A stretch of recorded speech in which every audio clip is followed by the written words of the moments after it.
Voilà, nous y sommes avec lui. Il est avec nous, Monsieur Pascal Owange. Bienvenue. Merci, bonjour Kilolo. Je présente d'abord mes excuses parce que déjà vous m'aviez accusé auprès de nos téléspectateurs. Oui. Effectivement, j'avais reçu votre appel la semaine passée, mais en toute réalité, j'étais empêché. Trop pris. Voilà ce qui a fait que je ne vienne pas honorer votre appel.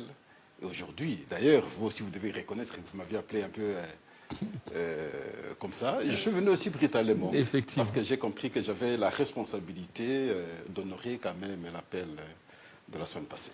Alors, on va toucher un peu à tout. Il y a la situation sur la révision constitutionnelle, mais d'abord la situation sécuritaire, qui a été même abordée lors du Conseil des ministres. Oui. Au niveau de Haut-Katanga, qui aurait une rébellion, et cette rébellion qui serait chapeautée par l'M23. Comment vous jugez cette sortie médiatique du gouvernement? Bon, moi, je ne veux pas voir la chose de cette façon-là. Et parler d'une rébellion carrément, comme si dans ce coin-là, on n'a pas connu des cas comme ça dans le passé, avec les Bakatakatanga. Ça se répétait d'ailleurs. Vous savez, le dossier de Gédéon Kyungu, ce sont des cas qu'on a connus. Ce qui est vrai, c'est qu'ils ont fait une incursion. Ils sont entrés dans le parc de Upemba et ils ont commis des actes. Est-ce que ce sont les Bakatakatanga ou une rébellion? Mais comment déterminer? Parce qu'ils sont entrés, ils sont partis, ils ont disparu. Voyez-vous? Et ils n'ont pas été pourchassés par l'armée? l'armée est venue. Après, ils ont pris fuite, ils sont partis. Maintenant, c'est l'identification de ces éléments-là qui pose problème. On parlerait d'une rébellion si après cet endroit-là, sinon ils ont pris le village, ils se sont installés, ils se sont réclamés, ils ont fait un discours, ils ont cherché à avoir un autre village, ils définissent l'objectif, poursuivi, tout ça. Là, on parlerait d'une rébellion. Mais à partir du moment où les gens font une incursion, ils entrent, ils volent les chèvres, ils commettent des crimes, et puis finalement, ils disparaissent. Je ne pense pas qu'on peut parler de la rébellion au sens classique. Voyez-vous? Alors, vous avez constaté aussi que 24 heures après, un civil s'est rendu. Le gouverneur A.I. Martin Kazembe. C'est un civil. Kazembe Choula. Oui.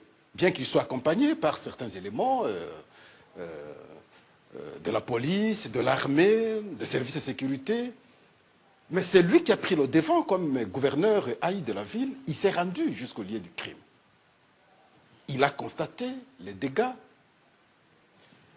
Il a communiqué avec la population. Il a eu le rapport des responsables du parc de Upemba. Après, il est allé d'ailleurs visiter aussi le siège de l'UDPS qu'il est en train de construire sur place à Mitwaba. Alors, si il y avait une vraie rébellion et que ces gens avaient pris ce village-là, mais ils n'arriveraient pas. Parce que ça n'a pas fait 48 heures, et 24 heures après, il est arrivé. On l'a tenté de le persuader pour qu'il n'y aille pas. Il a dit, je vais arriver. Et il est allé, il est arrivé, il a constaté, et tout le monde a vu, on a fait balancer les images. Je crois que vous avez vu même les images. Et donc, depuis lors, il n'y a plus rien. C'est les cas, parce que ce coin-là, on sait bien, avec les GDO, comme je le dis, il y a toujours de tels comportements. Donc, on ne peut pas être surpris aujourd'hui, comme si c'est la première fois qu'on connaît un cas à Mitwaba. Il n'y a pas une manière aussi pour le gouvernement de comprendre le message, de sécuriser le coin? Parce que ça commence toujours comme ça, et on sait, peut-être ça peut prendre de l'ampleur. Oui, mais il faut savoir en même temps aussi communiquer. Voyez-vous?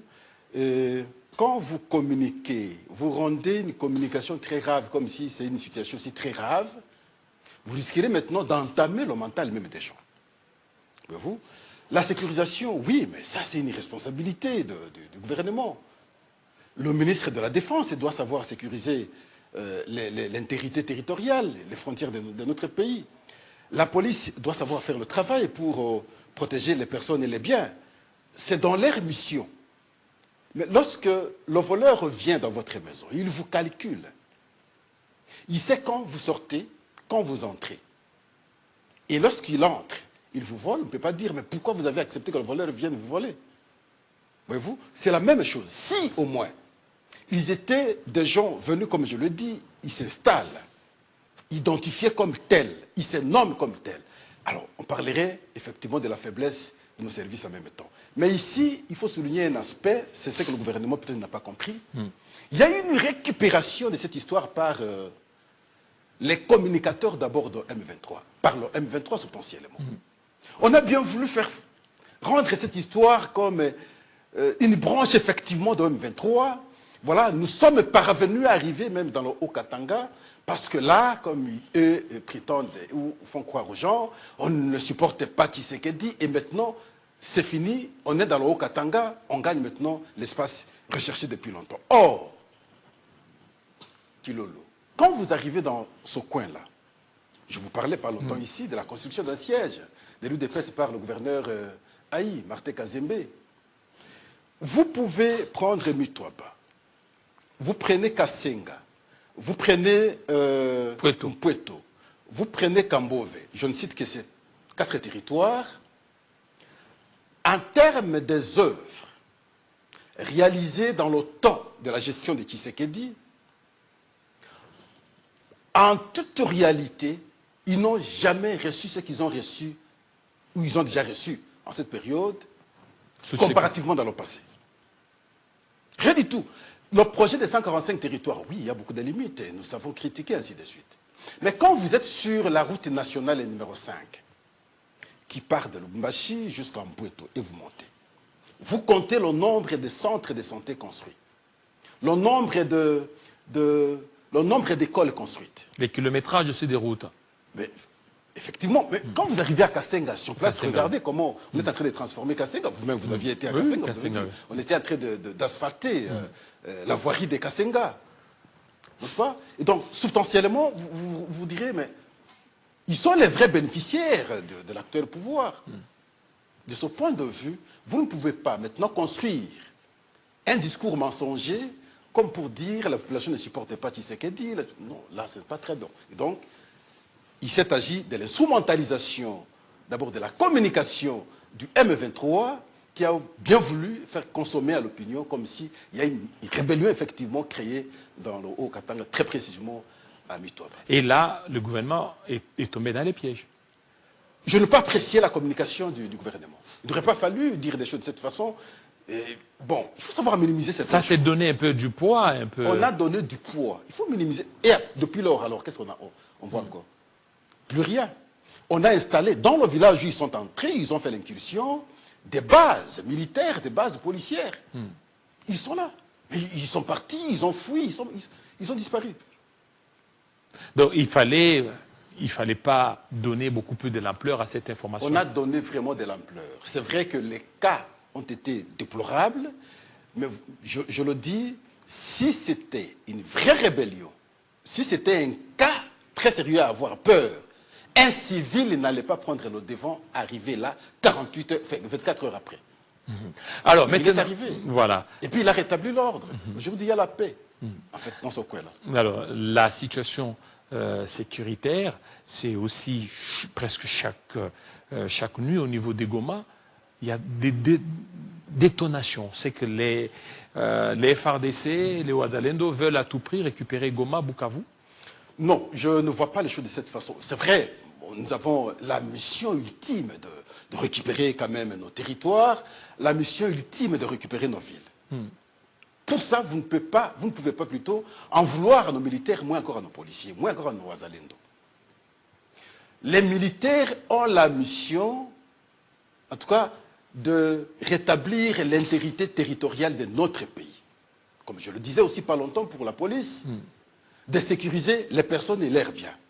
Nous devons savoir considérer que le M23 est dans nos terres, ça veut dire substantiellement le Rwanda, en violation du droit international. Et cela est établi par les 2 résolutions du Conseil de sécurité des Nations Unies. La première résolution, c'est la résolution 2773.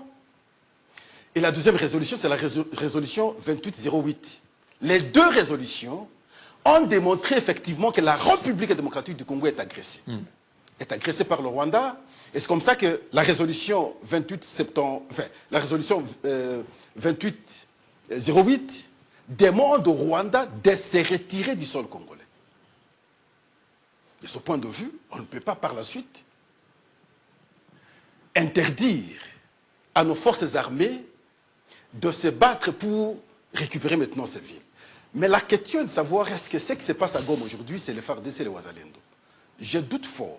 Tout est parti d'abord de la bombe qu'on a bien voulu responsabiliser l'armée congolaise et le gouvernement congolais. Simplement parce qu'ils avaient déjà compris que à ce stade, il y a beaucoup de sanctions contre le Rwanda, bientôt pour le M23 aussi. Qu'est-ce qu'il faut? Il faut tout faire pour charger le gouvernement. Et comment on peut le charger? Voilà comment ils ont pensé. J'ouvre une parenthèse. Pascal, je le dis toujours, quand vous prenez la situation du Rwanda, en 94, 94 alors, lors du génocide, souvent Paul Kagame cherche à responsabiliser les Hutus et ainsi de suite. Lorsqu'il faut apprécier de très près, je salue mon confrère Charles Onana, vous appréciez de très près le comportement des Tutsis, vous allez vous rendre compte que c'est dans leur ADN. De faire quoi? Aimer le sang. Le Tutsi. Oui, ils aimaient le sang. Et c'est facile, à travers ce qui se passe en République démocratique du Congo, déduire que ce qui s'est passé au Rwanda, les responsables s'appellent les Tutsis. Parce que sinon, il serait le premier à refuser voir maintenant le sang immaculé. Parce qu'il partirait de cette mauvaise expérience du génocide comme pour dire non, nous avons subi. C'est cruel, nous devons refuser ça. Il serait le premier à prêcher la paix et à éviter que le sang coule. Lorsque nous constatons qu'ils sont dans cette œuvre de cruauté, et donc substantiellement, nous savons comprendre que ce sont eux qui sont responsables. Et voilà, donc ils ont voulu charger d'abord le gouvernement de cette fois-là, de cette façon-là, tout en bombardant la résidence des humanitaires. Conséquence, Madame Karine, la Française, va succomber. Question d'observer, vous êtes un fin communicateur, communicologue en même temps. Observez maintenant les différents communiqués. Des M23. Non, les différents communiqués des instances mondiales. Sur cette question de l'assassinat de Madame Karine, vous ne sentez pas les gens citer ni gouvernement ni FARDC. Vous comprenez que les gens vont dans le sens de voir clair à travers les enquêtes. Ça veut dire qu'ils comprennent ce qui s'est passé. Et aujourd'hui, il y a d'autres révélations avec Madame Brackman, qu'on me dise peut-être que c'est faux. Brackman qui dit que... Elle a eu à partager des informations avec la dame qui préparait déjà son rapport. Le rapport sur des crimes qui sont commis par le M23. Les crimes de guerre, crimes contre l'humanité, crimes de génocide. Génocide parce qu'il faut vous référer au carnage qui s'est produit à Goma, vous savez bien. Donc, ce sont eux qui sont à l'œuvre ou à la manœuvre aujourd'hui de créer des tensions actuelles dans la ville de Goma parce qu'ils vont ils vont chercher à responsabiliser les Ouazalendo, les FARDC, le gouvernement. Et hier, depuis 21h jusqu'à 3h, c'est ce qu'on a assisté à Goma. Vous avez vu, même lorsqu'ils organisent la marche, ils vont chercher maintenant les Rwandais. Le Rwandais. Ils sont allés prendre les Rwandais, les ramener à Goma, dans un autre pays pour marcher. Il y a eu un garçon, motard. Celui qui a été assassiné. Mais il a été assassiné par du fait simplement qu'il avait demandé au gouvernement, pendant cette marche-là, de venir les sauver. 24, je crois, 48 heures après, on l'a éliminé, il est parti. C'est dans leur mode opératoire. Et nous devons savoir comprendre ça. Le malheur avec moi, avec nous ici, c'est que une question qui est comprise de cette façon à travers le monde entier, ouvrez ici, dans la quête du positionnement des individus, dans la quête du pouvoir pour pouvoir, parce qu'il veut maintenant avoir l'argent, on ne sait pas réunir les synergies afin de dégager une lecture commune sur la question. Et on a des oppositions aveugles. Et à travers ces oppositions, le Rwanda retrouve le souffle. Si au moins on était tous unis, avec une telle lecture telle que nous sommes agressés, effectivement l'agresseur est identifié, il est connu. Construisons le narratif, ne fût-ce que pour soulager nos frères et sœurs qui sont occupés. Qui souffrent. Moi, votre frère Kilolo, je reçois des appels pratiquement chaque jour, nos frères et sœurs qui sont à Goma, à Bukavu. Pas longtemps quand je venais ici. Mais si on peut se mettre à leur place pour que dans l'unité, dans la force, nous Congolais, pour éviter cette humiliation, parce que le Rwanda est assis sur nos terres, avec objectif, il faut savoir le dire, ils sont à la quête des terres et de l'exploitation de nos minerais. C'est comme ça qu'ils construisent beaucoup de narratifs. Hélas, nous avons des postures, des divisions bêtes, irréfléchies, simplement parce qu'on veut le pouvoir, pour des intérêts personnels. Si on pouvait penser pour l'intérêt national, je crois que tous, on allait s'agglutiner autour du président de la République et voir comment sauver la chose, ou le pays. Alors maintenant, aujourd'hui, c'est ça, sauver, mais il y a encore une autre question qui vient s'ajouter, c'est la question de la révision constitutionnelle, qui continue beaucoup plus encore à diviser. Alors pour certains, ils ne voient aucune opportunité, d'autant plus que les deux provinces sont occupées par l'M23, et ils veulent d'abord que vous en finissiez avec la guerre pour envisager la révision constitutionnelle ou le changement de la Constitution. Kilolo. Est-ce que dans un pays sérieux,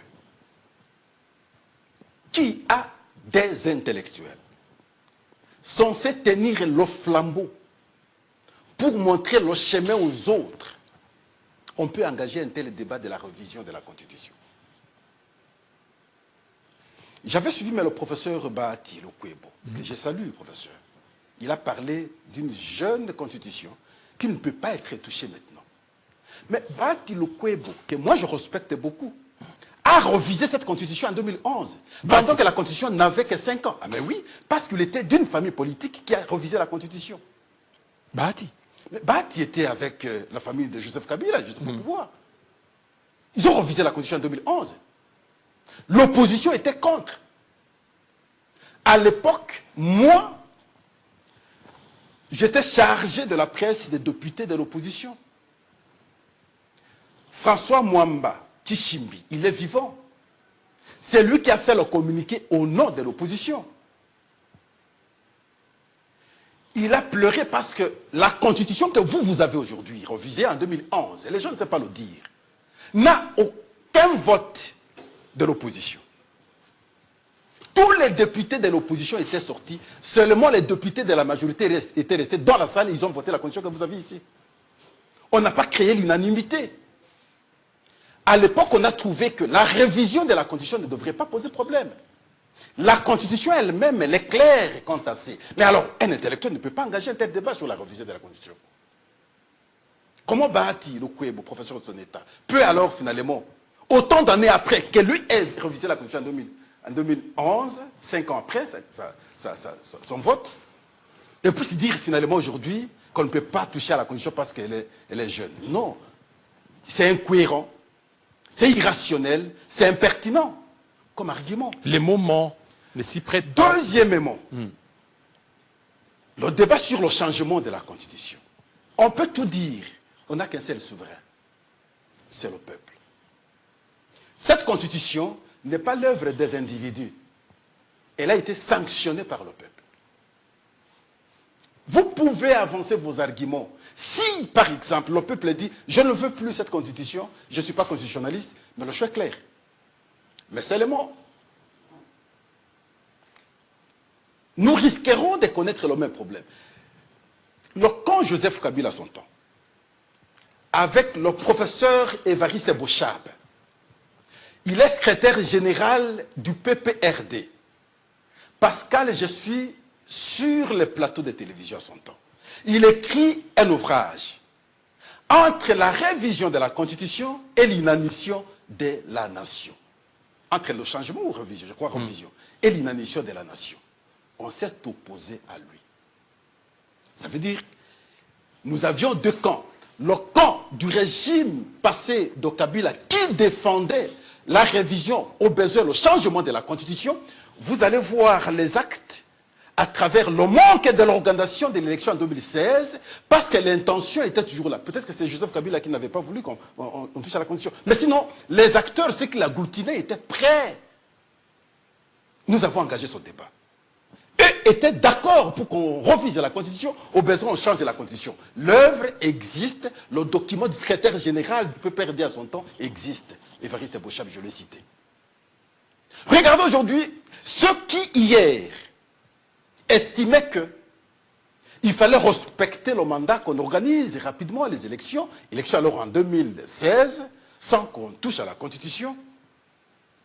Cela pense qu'il faut maintenant revoir la Constitution pour qu'elle soit encore plus souple. Ça veut dire quoi en d'autres termes? Substantiellement, tous les décans sont conscients que la Constitution ici a des écueils qu'il faut arranger. Pour preuve, nous avons la Constitution, elle est votée en 2006. Nous allons aux premières élections, 2011. Lorsqu'on constate, la raison de la révision de cette Constitution, lorsqu'on constate qu'au deuxième tour de l'élection présidentielle, Jean-Pierre Bemba va bénéficier de l'adhésion de plusieurs partis politiques avec le narratif de Mwanamboka. Et les Lengango ici sont venus avec une soso à la main comme pour dire l'autre là c'est un oiseau, il va partir, s'adresser à Kabila. Et nous sommes des poules ou des coqs et nous allons rester ici. Ayant constaté ainsi au deuxième tour, ils ont dit attention aux prochaines élections, sinon nous serons perdants. C'est comme ça qu'on va initier le changement, enfin, la révision de la Constitution en 2011, avant les élections. Avec le pour Tundula. supprimer, oui, effectivement, pour supprimer un tour de l'élection et rester avec un tour pourvu que vous ayez 5%. Si vous êtes le premier sur la liste des candidats, vous êtes président de la République. Vous êtes élu. Est-ce que s'il faut revenir à la première rédaction de la Constitution, qui a consisté qu'on ait l'élection, par exemple, du président de la République à 2 tours, est-ce que c'est mauvais? Deuxièmement, parce que le problème, c'est que nous ne voulons pas réfléchir. J'ai posé une problématique. Je voulais qu'on me dégage certaines synthèses. Peut-être nous pouvons vérifier, nous tous, pour tomber à une conclusion, si d'accord ou pas d'accord. Mais les gens sont comme ça. C'est le professeur Ndaïwel qui a pris mes idées, même s'il ne m'a jamais cité. Lorsque je posais le problème des difficultés sur le temps qu'on gagne, lorsqu'on a le pouvoir en présidentiel, pour l'intérêt de la population. 5 ans, et ça pose problème, parce que nous sommes problématiques. À la première année, nous avons toujours des difficultés de l'installation des institutions. À la dernière année, nous avons toujours des difficultés de préparation des élections. Conséquence, sur les 5 ans, nous perdons 2 ans. Celui qui est élu travaille pendant 3 ans. Or, il faut partir de l'expérience. Moi, je suis parti de l'expérience de 2006 jusqu'à ce jour. Nous avons 2 présidents qui sont élus, Joseph Kabila et Félix-Antoine Tshisekedi. Joseph Kabila a été réélu, Tshisekedi est réélu. Donc, on peut comprendre que lorsqu'on a un premier mandat, on organise les élections, on gagne toujours un deuxième mandat. Est-ce qu'il n'y a pas moyen de couler cela à un mandat pour que la personne qui est élue ait le temps de gérer, au lieu que sur les 10 ans qu'il aura bénéficié, on perd 4 ans. Comme je vous ai expliqué pour un mandat ici, 2 ans sont partis. Pour le deuxième mandat, 2 ans, ça fait 4 ans. Alors maintenant, avoir un mandat, du coup, couler maintenant dans la Constitution comme une disposition intangible, et finalement, on peut perdre 2 ans et 8 ans, la personne gère le pays calmement. 8 ans. C'est une thèse, n'est-ce pas? C'est une idée que je propose. Mais nous pouvons avoir autant d'idées comme ça, qui iront dans le sens.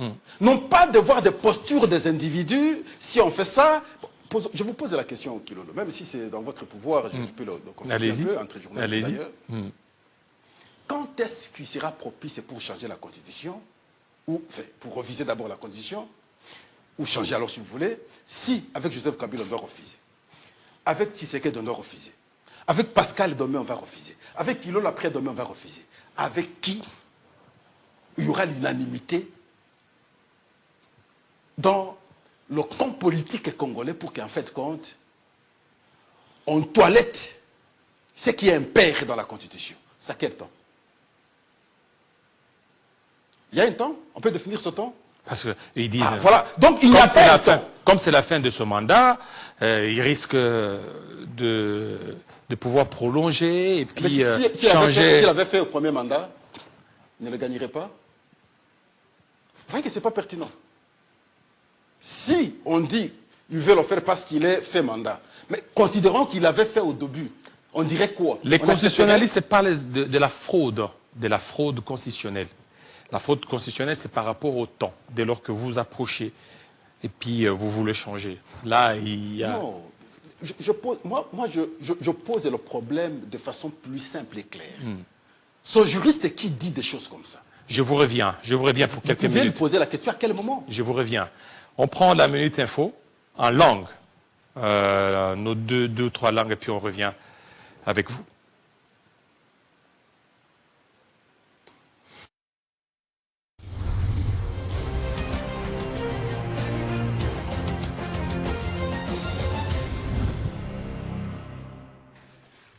Assalamu alaikum, karibu katika matangazo yetu ya idhaa ya Kiswahili ya Telesengano na Jamhuri ya Kidemokrasia ya Kongo. Hapa matangazo kwa ufupi.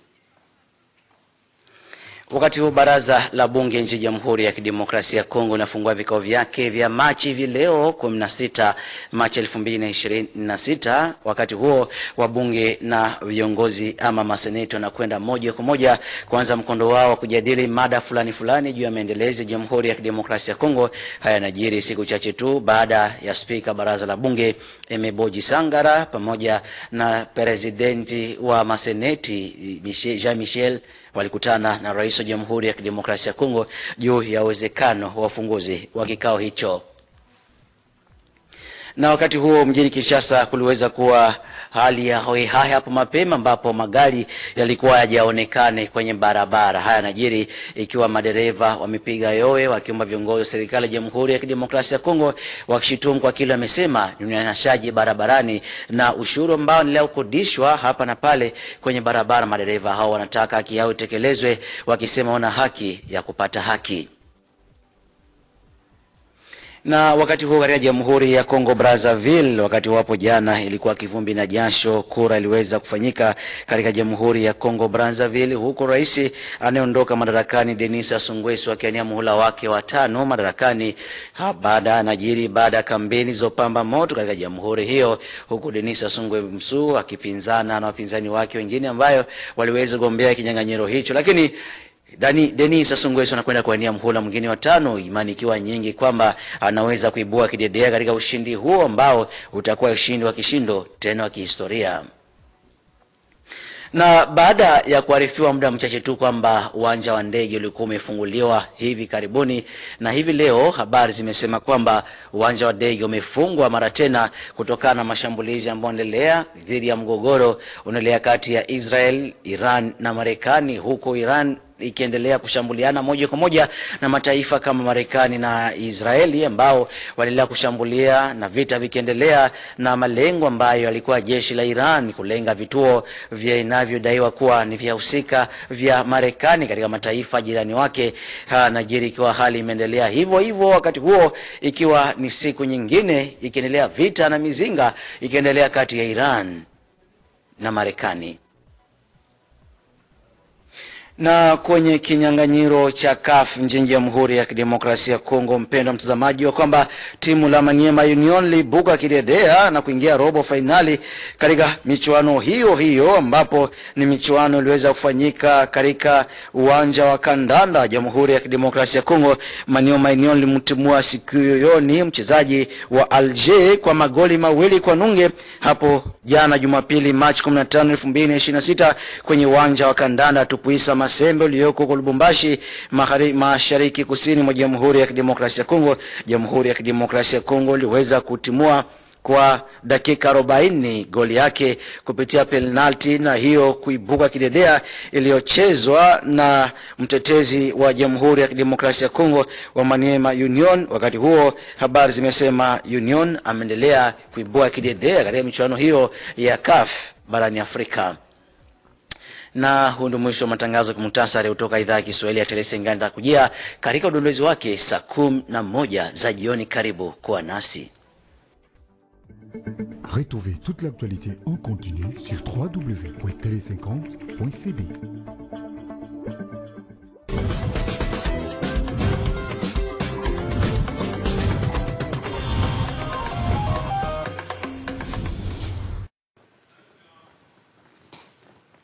Bon. Voilà, merci. Donc, il y avait qu'une seule langue. OK.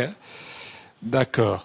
Alors, Monsieur Pascal avait soulevé, il y a même des téléspectateurs qui nous ont écrit à partir de Goma, là où nous suit Monsieur Bagouma. Hein, Monsieur Bagouma, il dit, belle analyse, mais il y a un problème beaucoup plus de la compréhension politicienne qui bloquerait cette révision constitutionnelle. Alors, il dit, donc, il y a de positions politiciennes. Tout à l'heure, avant vous, il y avait Prince Epenge qui est venu. Donc, il est dans tous ses états, donc au Bétana, par rapport à cette révision constitutionnelle. Alors, vous ne voyez pas que c'est la même attitude que vous aviez aussi opté lorsque vous étiez dans l'opposition? Non, ne dites pas que lorsque vous non, ça dit que lorsque les autres étaient dans l'opposition. Voilà. Non, ce n'est pas la même attitude. Parce que lorsqu'il s'est agi de la Constitution, de la révision de la Constitution, on n'a pas soulevé la population. Il s'est agi de la contestation des députés nationaux dans l'hémicycle. Parce qu'eux-mêmes comprenaient que c'était dans leurs responsabilités. On n'a pas mobilisé la population parce que ça ne pouvait pas concerner la population. La Constitution dit, pour la révision, pour me réviser, c'est au niveau de l'institution parlementaire. Ça, c'est la Constitution qui le dit.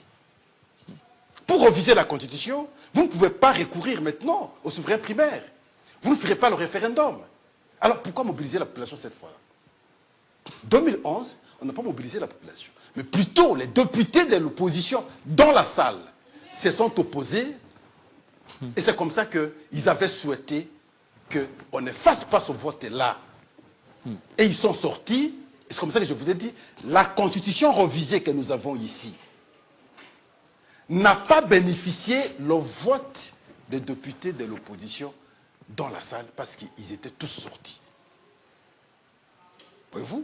Donc, on ne peut pas venir pour dire nous allons. Non. Ça, c'est à la responsabilisation de ceux que nous avons mandatés d'aller nous représenter à l'Assemblée nationale. C'est ce que dit la Constitution lorsqu'il faut parler de la révision. Ces initiatives peuvent provenir de la population, bien entendu. Des initiatives peuvent venir du chef de l'État, du gouvernement, même de l'Assemblée nationale. On peut. Voyez-vous? La peur, c'est le troisième mandat. C'est le troisième mandat. C'est ça la peur. Ils disent, mais oui, réviser, oui, mais c'est le troisième mandat. Le troisième mandat ne peut pas être bénéficié par la révision de la Constitution. Pourquoi? Parce que dans la Constitution, il faut expliquer à ceux-là qui viennent... Parce que, non, excusez un peu. Parce que l'UDPS, pour l'UDPS, il n'y a pas de révision. L'UDPS, c'est les changements. Non. Alors qu'on se mette d'accord. Ceux qui s'opposent en tout, n'est-ce pas, qui relativisent alors, qui disent, si c'est la révision, oui, parce qu'à travers la révision, il n'y a pas un troisième mandat. Si c'est le changement, nous nous opposons. Là, le débat devient cohérent. Mais vous ne pouvez pas vous opposer même à la révision, parce que la révision ne peut pas se solder par l'obtention d'un troisième mandat. Le troisième mandat est verrouillé dans les dispositions intangibles de la Constitution. Ça ne peut pas passer par la révision. Alors, quelqu'un ne peut pas venir sur votre plateau vous dire nous refusons la révision de la Constitution pour que Tshisekedi ne bénéficie pas d'un troisième mandat. Non, ça ne passe pas. Le troisième mandat ne peut être obtenu que par la mise en cause totale de la Constitution. À ce moment-là, on peut avoir une nouvelle Constitution pour aller au référendum. S'ils veulent engager le débat à ce niveau-là, ça devient intelligent. Mais sur la révision de la Constitution, ils ne sont pas intelligents pour finalement parler du troisième mandat du chef de l'État. Ça ne passe pas. Alors maintenant... Parce que dans la Constitution, il y a des dispositions souples et des dispositions verrouillées qu'on parle des dispositions intangibles. Ça veut dire qu'on ne peut pas y toucher. Pour l'UDPS, il tient au changement. Ils ne veulent pas, maintenant, elle dit que nous voulons qu'il y ait changement de la Constitution. Votre position? Là aussi, il faut qu'on précise des choses.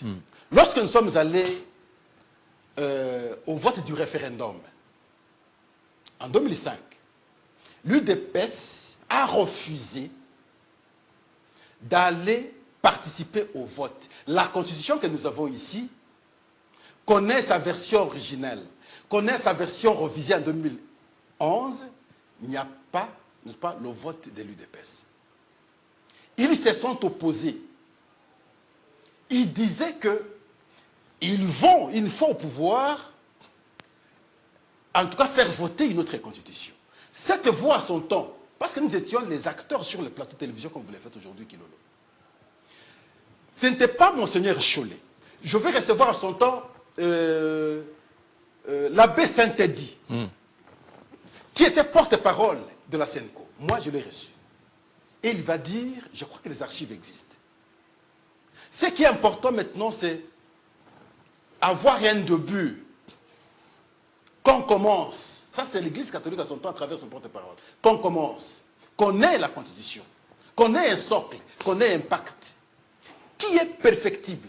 Avec le temps, nous allons l'arranger, mais pourvu qu'on quitte ce système d'illégitimité du pouvoir. Qu'on s'aligne sur les rails, qu'on ait une constitution et qu'on ait des dirigeants légitimement élus.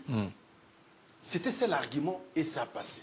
Alors maintenant, lorsque ceux-là qui ont refusé cette constitution et son vote et son débat sont au pouvoir aujourd'hui et qu'ils engagent encore le débat sur ce qu'ils avaient promis hier, moi, comme intellectuel, je ne vois pas pourquoi je dois les en vouloir.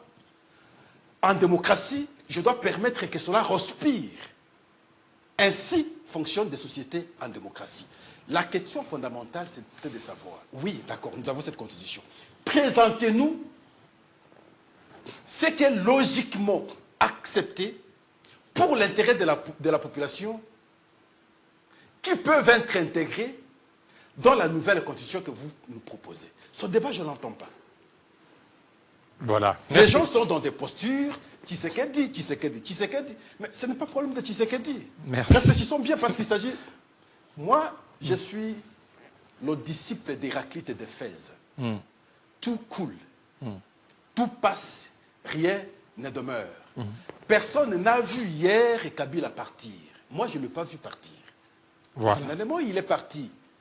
Tshisekedi ne vous a jamais dit que moi, je ne partirai pas. Les gens qui font le débat sur le dos de Tshisekedi, ce n'est pas Tshisekedi qui dit, il n'a jamais dit que moi je ne partirai pas. Ici, il s'agit de la nation, on doit bien réfléchir sur notre propre devenir, notre propre avenir en même temps. Donc, pour la nation, je crois que nous devons libérer nos intelligences pour éviter des débats politiciens sans pertinence, sans réflexion, comme des gens qui viennent vous dire sur votre plateau qu'à travers la révision, Tshisekedi peut bénéficier d'un troisième mandat.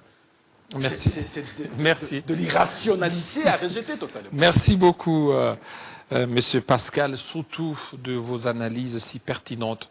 Et nos téléspectateurs ont suivi. Alors, ça n'est fini. Alors, on va terminer par des anniversaires, comme c'est le matin. Bon, même si je n'ai pas un mot de la fin, merci beaucoup. Sinon un mot de la fin. Je salue alors tout le monde. Voilà. Non, mais je dis, oui. Avec Tshisekedi, par exemple, le président de la République aujourd'hui, on peut ne pas l'aimer. On a tout intérêt de le soutenir, surtout face à la guerre qu'il mène aujourd'hui avec Paul Kagame, qui a pris l'option de nous assiéger, d'occuper des terres en République moitié du Congo, d'exploiter les minerais de la République moitié du Congo. Nous devons savoir reconnaître cela, nous devrions plutôt l'appuyer pour qu'en fait, on gagne cette guerre. Par la suite, si nous avons nos débats, entre nous, nous allons l'engager.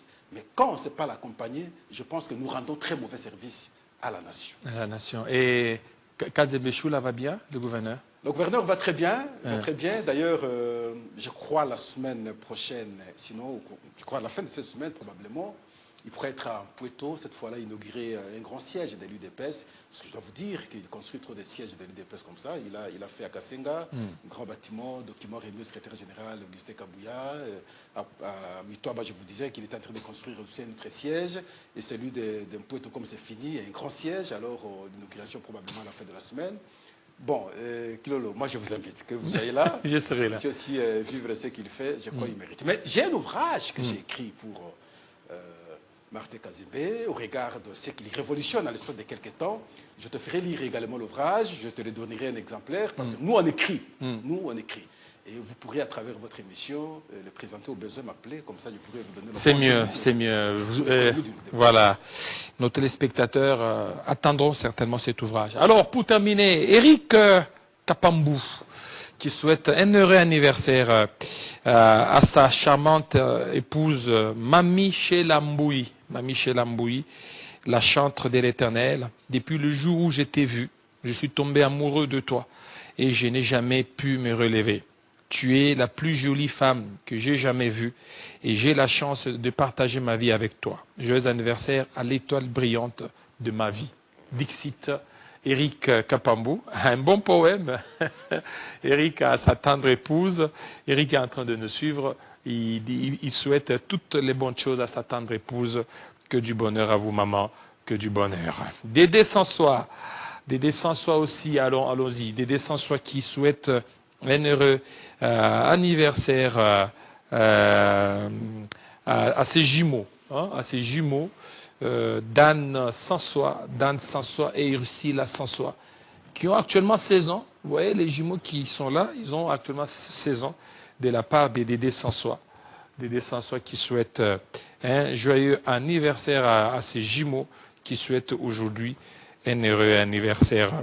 Que du bonheur à vous. Vous avez 16 ans de la part de votre papa Chambouy, Dédé Sansois, qui vous souhaite un heureux anniversaire. Pour terminer, heureux anniversaire à Jado Mwanda, une personne exceptionnelle. Ça, c'est de la part de Christian Bokaya. Christian Bokaya qui souhaite un heureux anniversaire à Jado Mwamba, une personne exceptionnelle, toujours au service des autres et de la nation. Que cette nouvelle bougie t'apporte joie, bonheur et surtout prospérité. Oumela, l'excellent Jado Mwanda, de la part de Christian Bokaya Doucouré. Alors, monsieur Jado Mwanda, l'homme des Illico Cash, que du bonheur à vous. Merci à vous, fidèles téléspectateurs, vous nous avez suivis. Vous avez été nombreux, le message continue beaucoup plus à couler. Le message à partir de Sud Kivu, au niveau d'Ouvira, au niveau aussi de Bukavu, vous êtes nombreux. Hein? Est-ce que l'invité, le moment et circonstances, est-ce que sont les bienvenus? Il y a aussi d'autres téléspectateurs qui nous écrivent à partir de voilà, Monsieur Trésor Massombi, Monsieur Trésor Massombi, il nous écrit à partir d'Issiro. Voilà, Issiro, merci. Monsieur Trésor, voilà, c'est beaucoup s'il faut qu'il commence à répondre. Vous voyez que lui n'a pas sa langue en poche, il va encore prendre du temps et vous êtes en train de me déranger. Voilà, ça n'est fini. Vous étiez très nombreux à partir d'Issiro, à partir de Bukavu. Voilà, Bukavu, Goma, vous êtes nombreux. Nous sommes des cœurs avec vous, on ne vous oublie pas. On ne vous oublie pas. Les efforts sont consentis par le commandant suprême pour la restauration de l'intégrité territoriale. Restez branchés sur Télé 50. À très bientôt.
À la queue, le chacun 100 kilos. Je vais te saucer son diplôme de philo.